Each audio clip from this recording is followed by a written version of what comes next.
Assalamu alaikum wa rahmatullahi wa barakatuh. Chers auditeurs, notre épisode du jour est la suite directe de celui traitant des guerres d'apostasie lors de la bataille avec Moussaïlima le menteur. Durant cette dernière, nombre de mémorisateurs du Coran avaient trouvé la mort.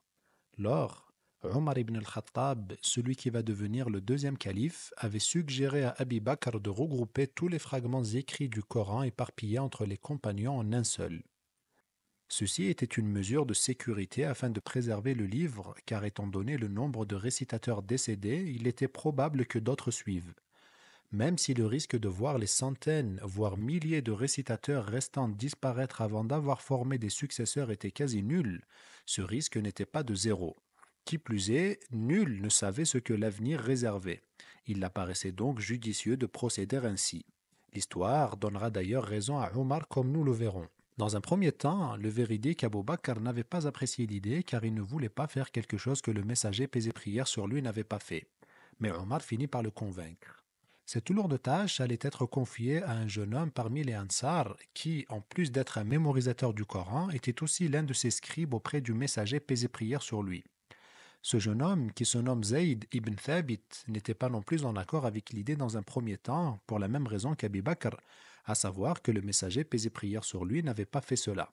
Seulement, les arguments de Omar finirent par le convaincre. L'histoire entière est rapportée dans l'authentique de Bukhari dans le hadith qui suit. Zayd ibn Thabit a dit « Abu Bakr me convoqua à la suite de la bataille de Yamama et j'ai trouvé Omar à ses côtés. Il me dit « Omar vient de me dire ceci.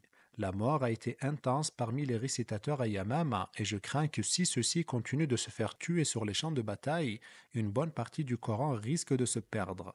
C'est pourquoi je pense que tu devrais ordonner de rassembler le Coran. » J'ai dit à Omar « Comment ferais-tu quelque chose que le messager d'Allah, paix et prière sur lui, n'a pas fait ?» Omar a dit « Par Allah, cela est un bien. » Et puis il n'a cessé de me répéter son idée jusqu'à ce qu'Allah m'ait inspiré l'admission de son avis. Zayd dit « Abu Bakr poursuivit « Tu es un jeune homme sage que nous n'accusons pas, c'est-à-dire dans sa religion et dans son intégrité. Et de plus, tu écrivais la révélation auprès du messager d'Allah, paix et prière sur lui. Suis la trace du Coran et rassemble-le.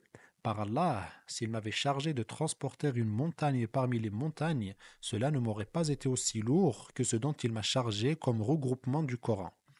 Et j'ai dit, comment feriez-vous quelque chose que le messager d'Allah, paix et prière sur lui, n'a pas fait? Il a dit, par Allah, cela est un bien. Et puis il ne cessa de me répéter son idée jusqu'à ce qu'Allah m'en inspira l'admission comme il l'avait fait pour Abu Bakr et pour Omar. Lors, je me suis mis à rechercher et à collecter les écrits du Coran sur les feuilles de palmier et sur des pierres lisses ou conservées dans la mémoire des gens, jusqu'à trouver les derniers versets de la sourate At-Tawbah chez Abu Khuzayma al-Ansari, et je ne les ai trouvés chez personne d'autre. Il vous est venu un messager élu de vous-même, lourdes pour lui sont vos fatigues, vous êtes sa passion, avec les croyants tendres et miséricordieux, jusqu'à sa clôture.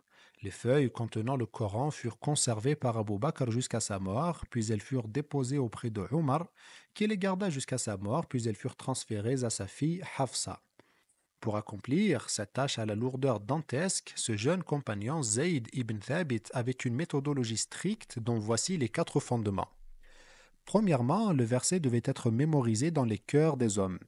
Deuxièmement, il devait avoir été écrit du vivant du messager, paix et prière sur lui, auprès de ce dernier. Troisièmement, le verset mémorisé devait avoir été enseigné directement de la bouche du messager, paix et prière sur lui.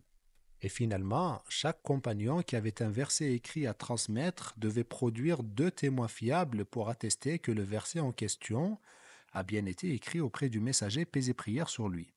Tout cela sans oublier bien sûr que Zayd lui-même était un mémorisateur du Coran. Résumons donc et simplifions. Chaque verset devait être mémorisé, mais aussi avoir une trace écrite. La mémorisation et l'écriture devaient avoir eu lieu auprès du messager, paix et prière sur lui. Et enfin, 2 témoins fiables devaient être produits pour attester de cela pour chaque verset. Bien qu'il apparaisse clairement que Zayd fut sourcilleux, permettons-nous d'ouvrir une parenthèse légère afin d'éclaircir un point, à savoir les conditions requises pour être un témoin qualifié de fiable. Il doit être musulman, adulte, c'est-à-dire pubère, le témoignage de l'enfant n'étant pas accepté. Il doit être libre, non esclave.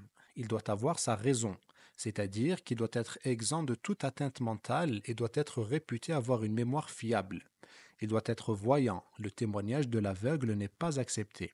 Il doit pouvoir parler, le témoignage du muet n'est pas accepté. Ensuite, il y a une condition dernière, il doit être adl, c'est-à-dire juste.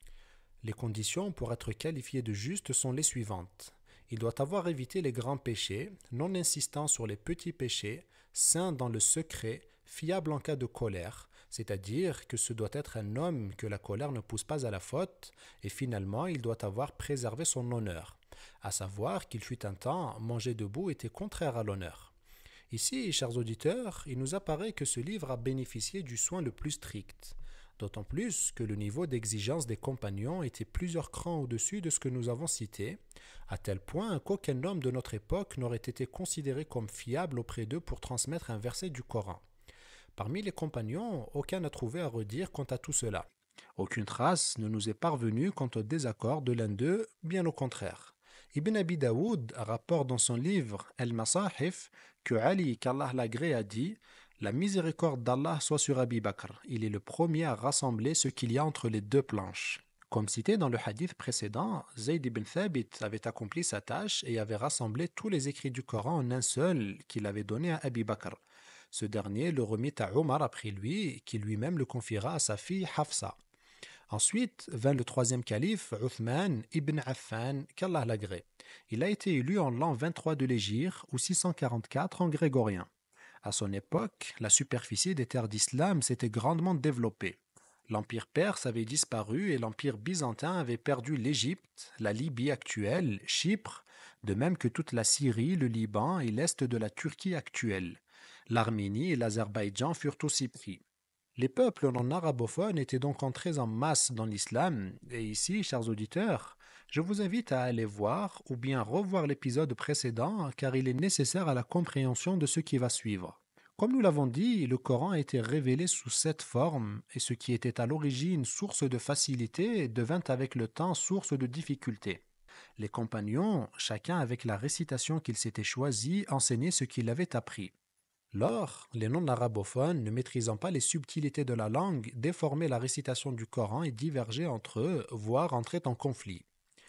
Ici, et avant de poursuivre, mettons au clair quelque chose d'essentiel que beaucoup mélangent.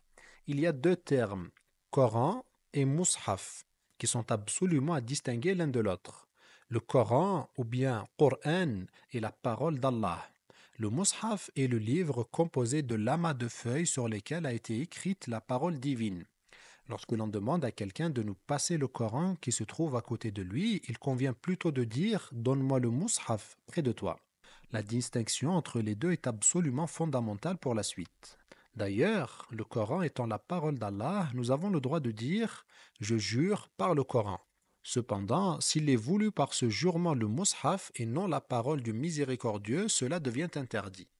Donc, comme nous l'avons dit, les non-arabophones déformaient le Coran dans leur récitation et ils s'additionnaient à cela un autre problème, à savoir que nombre de compagnons avaient chacun leur propre mushaf qu'ils avaient écrit. L'embarras majeur que cela posait est le suivant. Sur leur mushaf individuel, les compagnons notaient dans les marges des commentaires, des hadiths et des exégèses qu'ils avaient entendus du prophète, paix et prière sur lui. À eux-mêmes, cela ne posait aucun problème, mais pour les nouveaux musulmans qui ne connaissaient pas la langue arabe et encore moins le livre saint, ces annotations pouvaient être confondues avec le texte coranique qui, avec le temps, risquait d'y être incluse, déformant ainsi le livre. Avant la conquête de l'Arménie, un certain compagnon était venu alerter le troisième calife, Uthman ibn Affan, afin qu'il prenne des dispositions. Ce compagnon est Hudhayfa ibn al-Yaman, qui avait pris peur en voyant les divergences à propos du Coran parmi les convertis, et il a dit à Uthman, comme rapporté dans l'authentique de Bukhari et d'autres recueils, « Ô émir des croyants, saisis-toi de cette communauté avant qu'ils ne divergent dans le livre comme ont divergé les juifs et les chrétiens. » Lors, Uthman demanda à Hafsa, la fille de Omar, de lui remettre le mushaf d'Abi Bakr afin de le copier avant de le lui rendre, chose qu'elle fit. Ensuite, Uthman ordonna à Zayd ibn Thabit, Abdallah ibn al-Zubayr, Saïd ibn al-As et Abd al-Rahman ibn al-Harith ibn Hisham de le retranscrire.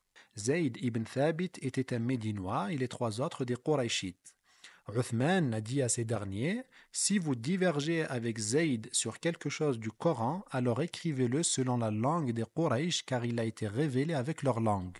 Chose qu'ils firent, et lorsque ce fut accompli, il rendit à Hafsa le Mus'haf d'Abi Bakr.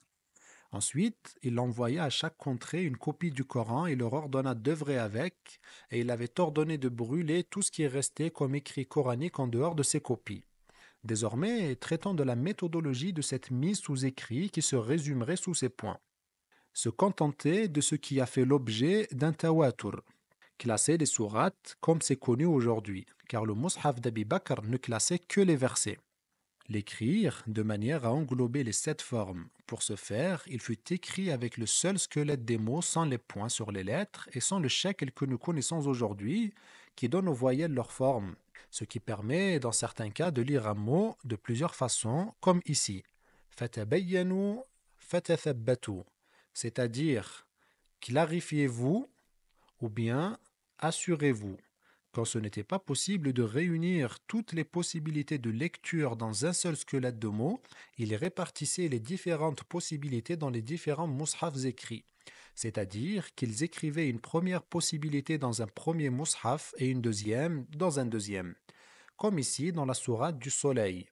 وَلَا يَخَافُ عُقْبَاهَا et فَلَا يَخَافُ عُقْبَاهَا, c'est-à-dire et il ne craint pas ses représailles. Dans le premier cas, ou bien car il ne craint pas ses représailles dans le deuxième cas. Quatrièmement, il devait l'exempter de tout ce qui n'est pas du Coran comme annotation marginale. Comme nous le voyons donc, ce qui est connu aujourd'hui comme le Mus'haf de Uthman est en réalité une copie de celui d'Abi Bakr, qui est lui-même l'ensemble des écrits faits du vivant du messager paix et prière sur lui. L'écrasante majorité des compagnons a salué cette œuvre et l'a applaudi, sauf un. Abdallah ibn Mas'ud. Il va reprocher à Uthman 2 choses. Le choix de Zayd ibn Thabit pour la transcription du livre et la deuxième est son ordre de brûler tous les mushafs. Il refusait en effet de remettre le sien afin qu'il soit brûlé. Pour son premier reproche, il s'estimait plus à même de retranscrire le Coran. Non pas qu'il remettait en cause la compétence de Zayd, mais plutôt que lui était meilleur car il faisait partie des premiers musulmans. À ce propos, il dit, comme rapporté avec une chaîne de transmission authentique dans le recueil d'An-Nasa'i, « Comment me demandez-vous de réciter ?» Selon la récitation de Zayd ibn Thabit, après que j'ai appris de la bouche du messager d'Allah, paix et prière sur lui, plus de 70 sourates, pendant que Zayd jouait avec les enfants et qu'il avait 2 tresses, et dans l'authentique de Bukhari, il est rapporté qu'il a dit « Par celui en dehors duquel il n'y a point de Dieu. Il n'y a pas de sourate descendue du livre d'Allah sans que je sache où elle est descendue. Et il n'y a pas de verset descendu dans le livre d'Allah sans que je sache pour quelle raison il est descendu. Et si je savais que quelqu'un était plus savant que moi dans le livre d'Allah et que les chameaux pouvaient m'y amener, je serais allé. » Dans un premier temps, sachant que nul ne remet en cause la science d'Ibn Mas'ud qu'Allah l'agrée, c'est assurément l'un des plus savants parmi les compagnons. Cependant, Uthman avait choisi Zayd pour la bonne raison qu'il était à Médine, donc immédiatement disponible pour la tâche, alors que lui-même se trouvait à Koufa, donc non immédiatement disponible. La deuxième raison est que Zayd avait déjà été choisi par le messager paix et prière sur lui pour écrire le Coran et par Abi Bakr ensuite. Uthman n'a fait que suivre la voie d'hommes meilleurs que lui. Et enfin, Ibn Mas'ud était originaire de la tribu de Hudayl, dont le langage était fort éloigné de celui de Quraysh qui avait finalement été choisi pour le Mus'haf de Uthman. L'imam al-Dhahabi dit « Uthman s'est détourné de lui car il était absent à Koufa, et de plus, Zayd écrivait la révélation pour le messager paix et prière sur lui. Zayd est un imam en écriture alors que lui est un imam en exécution, c'est-à-dire en récitation. De plus, Zayd est celui qui a été chargé par Abi Bakr pour écrire le Mus'haf et rassembler le Coran. Pourquoi ne l'a-t-il pas reproché à Abi Bakr ? Il a été rapporté qu'Ibn Mas'ud a finalement accepté et suivi Uthman et à Allah les louanges. Nombre de détracteurs du Coran et des compagnons qu'Allah les agrée usent de ces événements pour insinuer l'idée de la non-préservation du livre, que ce soit sur le fond ou sur la forme. Sur le fond, car ils remettent en cause la méthodologie et la possibilité du glissement de certaines erreurs, omettant par là ce que nous avons cité en début d'explication comme rigueur dans les critères choisis. Et sur la forme, car Uthman serait d'après eux un despote qui a soumis par la force tout le monde à sa volonté, omettant de parler du consensus général des compagnons qui était tout sauf complaisant en matière de religion. Rappelons-le, ce sont des hommes qui avaient sacrifié richesse, vie, stabilité et liens familiaux pour leur foi. Ce n'est pas devant un prétendu despote qu'ils allaient tous unanimement courber l'échine. Ces mêmes détracteurs préfèrent plutôt miser sur le désaccord de ce seul Ibn Mas'ud qui s'est en plus rétracté. Ibn Mas'ud qui, rappelons-le, avait frôlé la mort car il avait osé réciter la sourate du miséricordieux devant tous les puissants de Quraysh, ceci au début de l'islam, et voulait recommencer, mais seulement il avait été empêché. Serait-il raisonnable de penser que ce même homme allait se rétracter sans conviction simplement car il aurait subi des pressions ou accepté de l'argent? Ils font par là même l'impasse sur la manière douce dont avait agi Uthman avec lui, bien loin de la brutalité qu'on lui prête. Uthman, ce despote prétendu qui avait accepté de se laisser tuer pour ne pas causer de troubles et faire couler de sang inutilement. Ceux qui reprochent à Uthman ce qu'ils lui reprochent sont soit des chiites, soit des orientalistes, et qui ont tous pour point commun de se contenter d'insinuer des doutes via des écrits inauthentiques sans apporter de preuves avec des chaînes de transmission solides.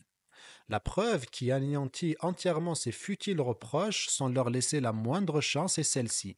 Le professeur en sciences coraniques Mohammed al-Tassan dit: la rétractation d'Ibn Mas'ud et son retour à l'avis du consensus est tranché comme est tranchée la transmission du Coran par Tawatur, car de sa récitation viennent celles de Hamza, Al-Kasa'i, Asim et Khalaf.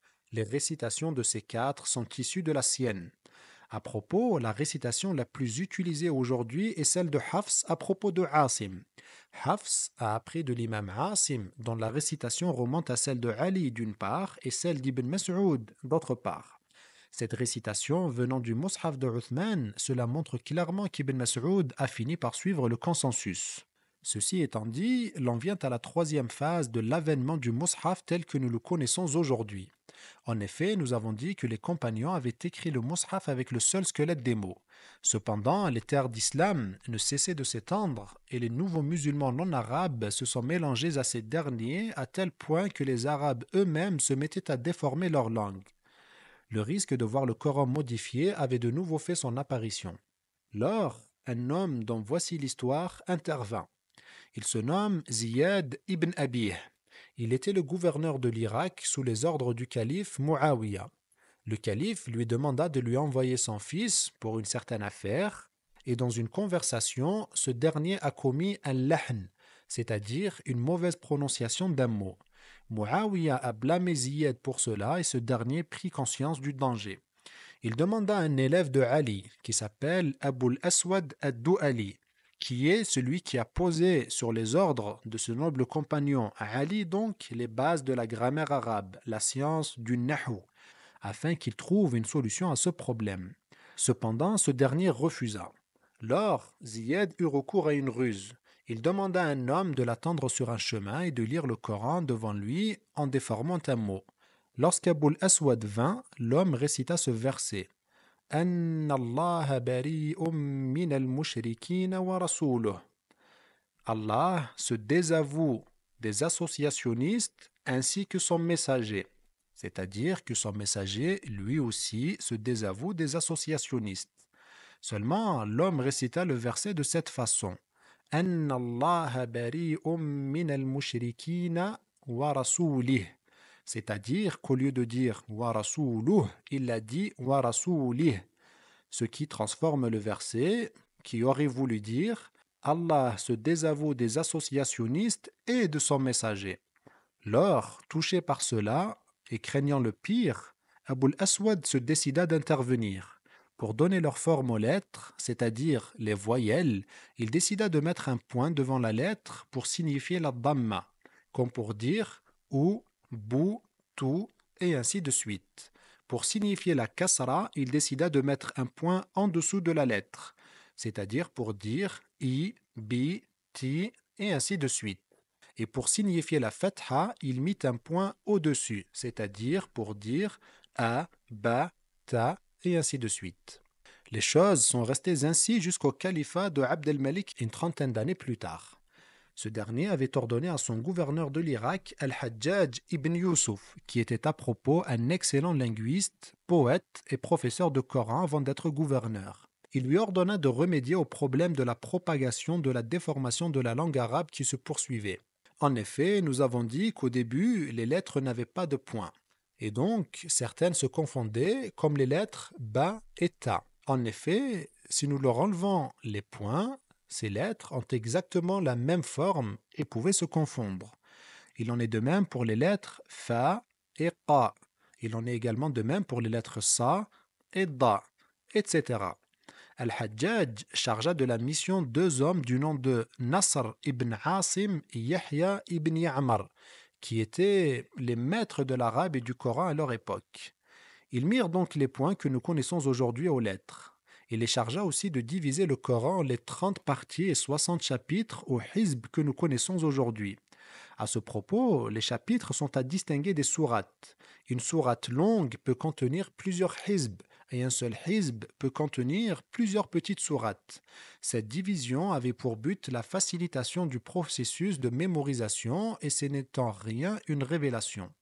C'est donc pour cela que l'on entend parler de Mus'haf de Abd el-Malik. Cependant, dans la réalité, ce n'est pas un Mus'haf nouveau.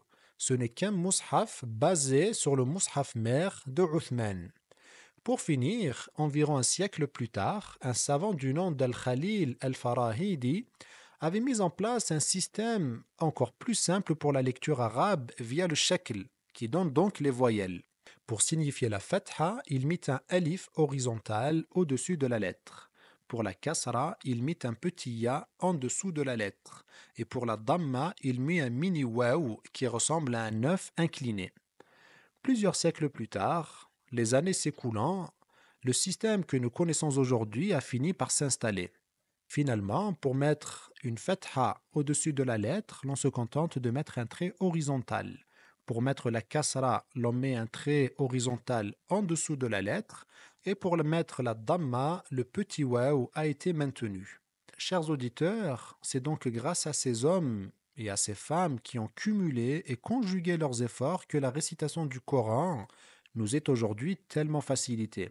C'est à travers eux qui ont mis leur vie au service de ce livre qu'Allah a accompli sa promesse. Et nous avons facilité le Coran pour la récitation. Y a-t-il quelqu'un pour réciter? À nous, chers auditeurs, il incombe de répondre convenablement à cette question. Y a-t-il quelqu'un pour réciter? Il nous incombe également de remercier les efforts de ces hommes et femmes qui nous ont transmis le flambeau et à nous de transmettre ce livre à notre tour. Les sujets étant liés, dans notre prochain épisode, nous traiterons de l'histoire de la transcription du hadith et en particulier l'authentique de Bukhari, le deuxième livre après le Coran. D'ici là, chers auditeurs, je vous laisse entre les mains d'Allah et dans sa protection et vous dis Assalamu alaikum wa rahmatullahi wa barakatuh.